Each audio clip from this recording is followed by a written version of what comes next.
Right, so in today's video we're back at the front lawn, and what we're going to be doing today is getting on this space with a little bit of liquid iron. But before we do, let's have a little bit of a chat about what sort of happened to this lawn over the past 5 to 6 weeks. So around about 5-6 weeks ago, we got on with a little bit of weed on, just did a bit of a spot treatment for any of the sort of the broadleaf weeds that we had knocking about, and for the most part they've mostly died back completely, which is absolutely boss. We also did a renovation on this space as well. We did quite a heavy scarification. We got on, we overseeded it to thicken up that sward, and most of those new seedlings now are starting to mature into obviously more mature plants, which is great.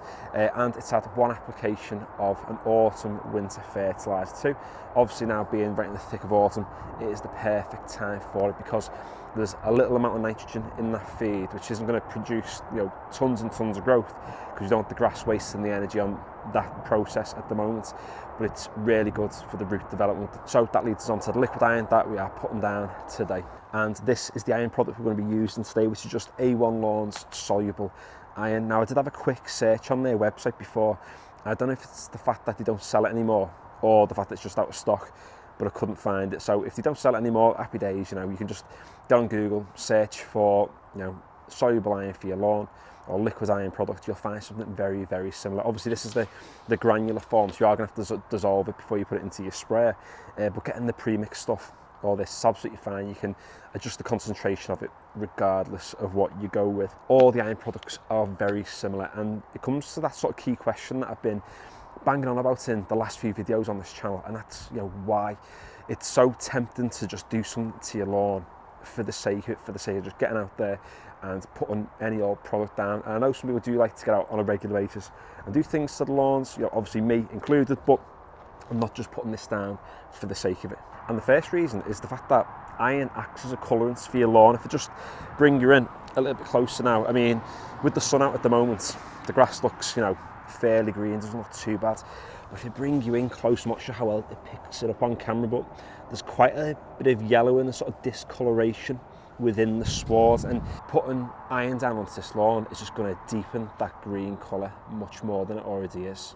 At this time of year now, you want to kind of avoid products that have quite a lot of nitrogen in, because they're going to promote loads of growth, and the plant's going to use its energy to grow the plant rather than to store that energy to help it survive through winter. Whereas getting on with iron, you're going to get the benefits of getting that nice green upon your lawn. What it's not going to do, it's not going to promote any excess growth from the plant. And another reason why people get on the lawns with an iron product too is to kill moss, but it doesn't necessarily kill the moss. All it does is it dehydrates the plant. So you spray it down onto your lawn, it sticks itself to the actual grass blades, it dries the grass blades out, it dries the moss out, and that's why the moss ends up turning black, because you're dehydrating the plant, and moss needs that moist environment to be able to survive. Now this space I'm sat in front of now, there's only a little bit of moss down the side. If I just bring it in now so you can see, it's not a huge amount of moss, but give it more time, it will be able to spread those spores across the rest of the lawn. It just means it's less likely for moss to be able to take over. And they're the two main reasons why we're putting iron down today. But before we do, let's get the mower, let's give this lawn a quick cut. And it's getting towards the end of the second month of only cutting this lawn using this Webb cylinder mower. I love the hate of that. I usually cut this lawn with a really good rotary mower, but I just found that getting on with this, it's dead light, really nimble, good size, gives a good stripe on the lawn as well.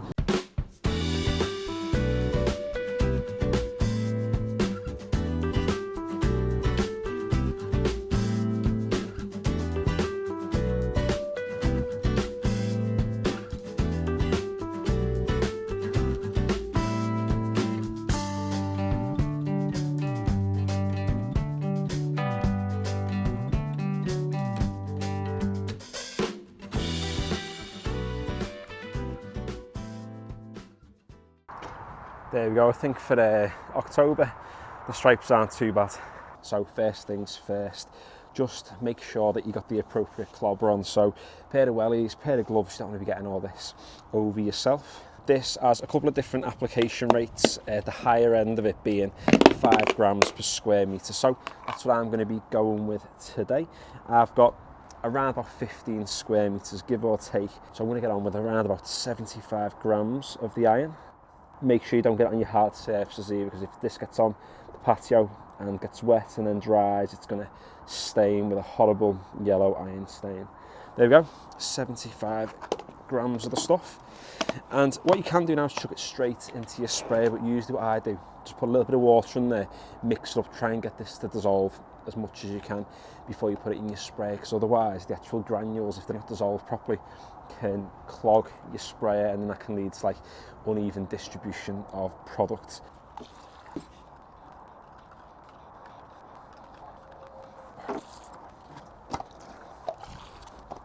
Now, it doesn't necessarily matter how much water you really put in your sprayer with the iron. The best thing you want to do is just calibrate your sprayer first.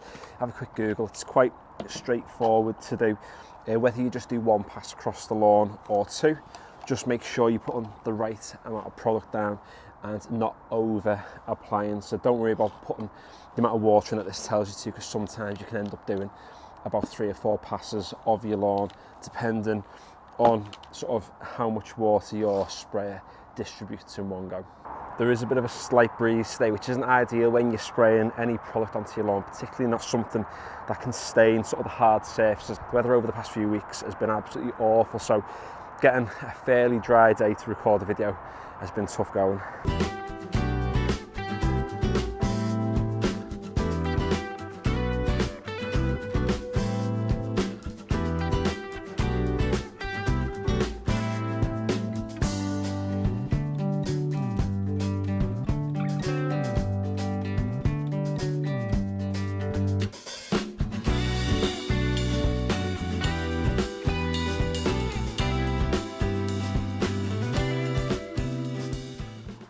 So there we go, calibration's perfect. One pass across the lawn will be absolutely fine. If you're not sure, just fill your sprayer with a specific amount of water, spray your lawn just with water to begin with, and then measure out how much is left in your sprayer.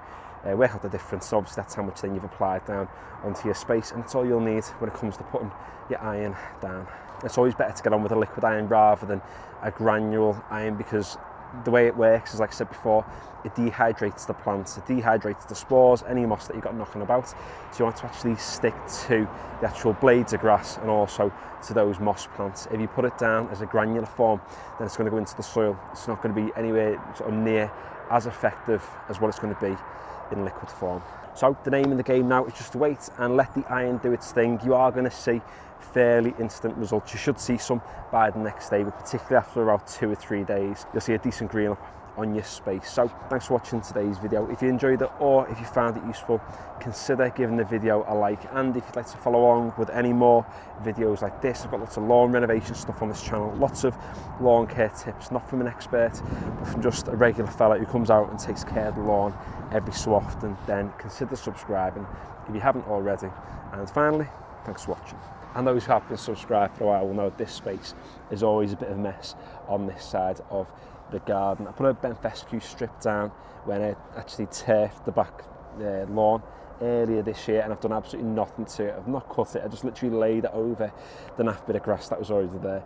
I've got a few ideas of what I could do with this space, but if you do have any recommendations, put them in the comments below, and it'll possibly be a project that we'll do in the new year.